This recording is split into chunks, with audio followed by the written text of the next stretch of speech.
السلام عليكم، كيف حالكم؟ كلشي بخير؟ نتمنى ان شاء الله تكونوا كلكم بخير وعلى خير ومستعجلين ان شاء الله. الفيديو ديال اليوم كما غتشوفوا فيديو خفيف. في الحقيقه شاركت معكم شحال هذه واحد الوصفه وبغيت اليوم ناكدها لكم. دائما كنشوف بعض المرات بعض القنوات ولا شي حاجه كيديروا شي حاجه وما يعني اي حاجه شفتيها ما كتاكديش منها، يعني حتى كتشوفي حتى كتجربيها انت.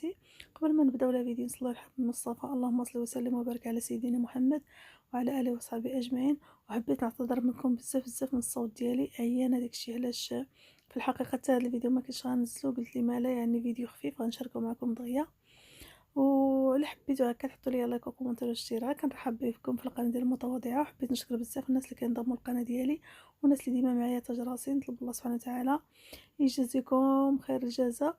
المهم اللي بغيت نشارك معكم، الا كنتو بالنسبه للناس اللي كتفرجوا فيا عقلتوا فاش شاركت معكم هاد البطاطا هذه اللي درتها وخزنتها في المجمد، اللي صايبتها بديك الطريقه اللي شديت البطاطا هكا درت واحد ربع سلقه ودهنتها، من بعد من سلقات صفيتها درتها في الماء بارد ودرتها في شويه الزيت والنشا ودرتها في مجمد و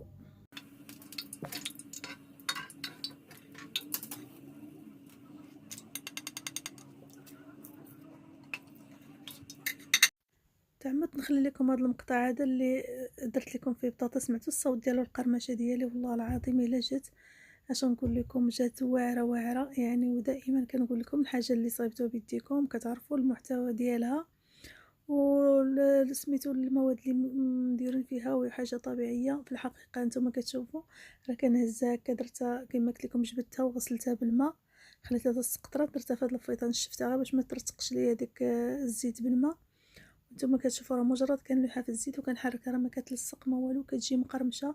واخا تبات راه كتبقى مقرمشه. هذيك الطريقه يعني بالنسبه ملي كتكون بطاطا هكا في وقتها رخيصه، يعني استغلوا البطاطا ديالكم وديروها بالطريقه هذه. والله العظيم الا جات زوينه. فاش جبتها البارح شحال هذه كما قلت لكم كنسافر ونجيو داكشي نسيتها، كنت كنقلبها راه كفريكو كنقلب على شي حاجه خرجت في ديك البطاطا كاينه في لتحت كاع. قالت لي مالا غادي نجبدها ندير منها واحد. المهم كما كتشوفوا معايا جلست البارح كنفكر وكنخمم بغيت ندير شي حاجه خفيفه هكا ومبدله، يعني من رمضان تقريبا ما كليناش هاد الاكل شعبي بحال هكا. قلت عندي شويه ديال الكفته ديك النهار جبناها وشرملتها ودرنا منها بقى منا واحد شويه، قلت غندير هذاك الاكل شعبي كما شفتوا معايا. جبت ديك البطاطا قليتها، عندي شويه ديال الكفته هانتوما كتشوفوا هنا. جبت داك الدقيق ديال القمح الكامل، درت ليه شويه ديال الكركم وشويه ديال الملح وشويه ديال الفلفل الاسود. عندكم البودر ديال الثوم ديروها، انا ما عنديش.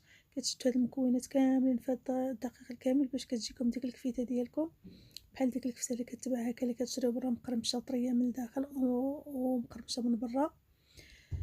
اللهم صل على سيدنا محمد. هانتوما شفتوا ديجا كما قلت لكم كانت عندي مشربنه محطوطه عندي في الثلاجه، جبتها كتكورا كويرات ديالكم عاديه هكا وكديروها في ديك الدقيق اللي متبل بديك الطريقه هذيك باش كتجيكم مقرمشه هكا على برا وطريه من الداخل وكتجي لذيذه.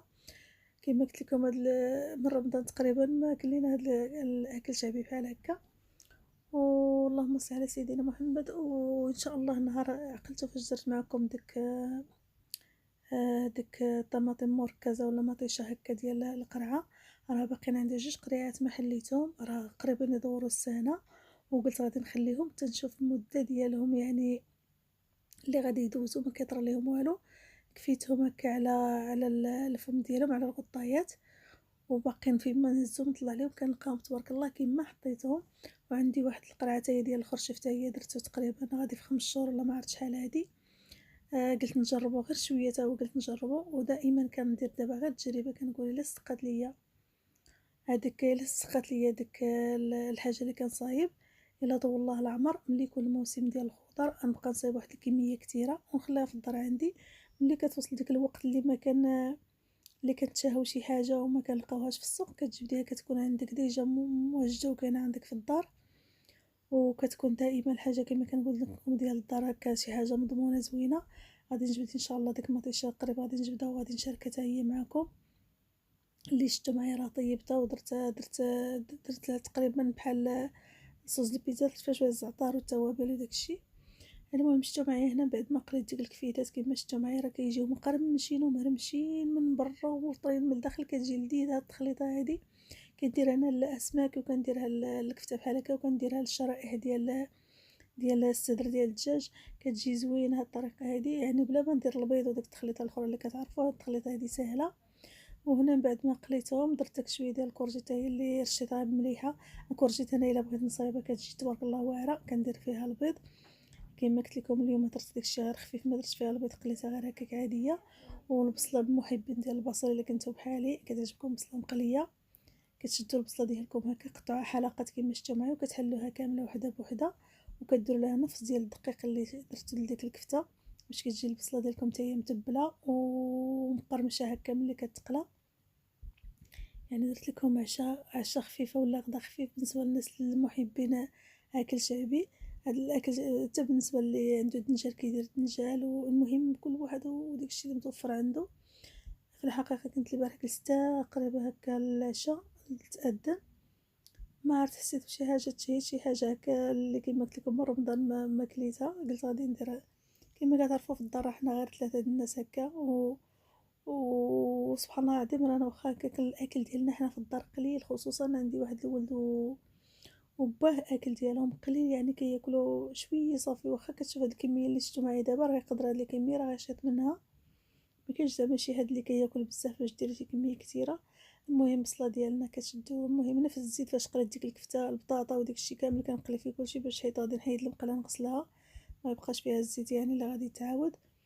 كتجي ديك البصله ديالكم بعد ما كتبلوها كديروها تقلى. بالنسبه الى غديروا كميه كثيره ولا غديروا شي حاجه غديروا من طبيعه الحال الزيت كتير اللي كتغطس فيه البصله ديالكم، كتجي مقرمشه، كتجي يعني بحال الا صايبتو الكرمان ولا شي حاجه كاع ما غتكونوا بصله.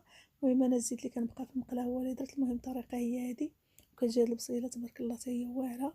بالنسبه للناس اللي كيبغيو اللي كيقليو الاسماك وداك الشيء كيديروا هاد البصيله كتجي زوينه. اللهم صل على سيدنا محمد. هنا البصيله ديال بعد ما تقلات قلبتها وغادي نقلبها على الجهه الاخرى وغادي نحيدها. وكما قلت لكم الفيديو هذا راه فيديو خفيف وبسيط، فقط بغيت نشارك معكم ديك البطاطا هذيك. وقت ما يعني نصيحه ديالي لكم، وقت ما كاينه بطاطا رخيصه يعني ديروا هاد الطريقه هذه اللي شفتوا معايا. كندير لها 4 سلقه وكنجبدها من الماء سخون نحطها في الماء بارد باش كتحتفظ على داك اللون ديالها. راه شتيها ما كحالت مزرقه ما حتى حاجه، بقات في اللون ديالها الطبيعي ولا حسن كاع. تخليوها تبرد، نشفوها شويه، دهنوها بشي ديال الزيت ورشوها بالنشا، وديروا الكميه اللي بغيتو في البلاصيكات ديالكم، حطوها في مجمد تبقى عندكم حتى بالسنه ماشي مشكل. وبحال كيما شفتوا معود ما جبتها هنايا شللتها بالماء ومسحتها بالفوطه مزيان وقليتها. راه شفتوا النتيجه.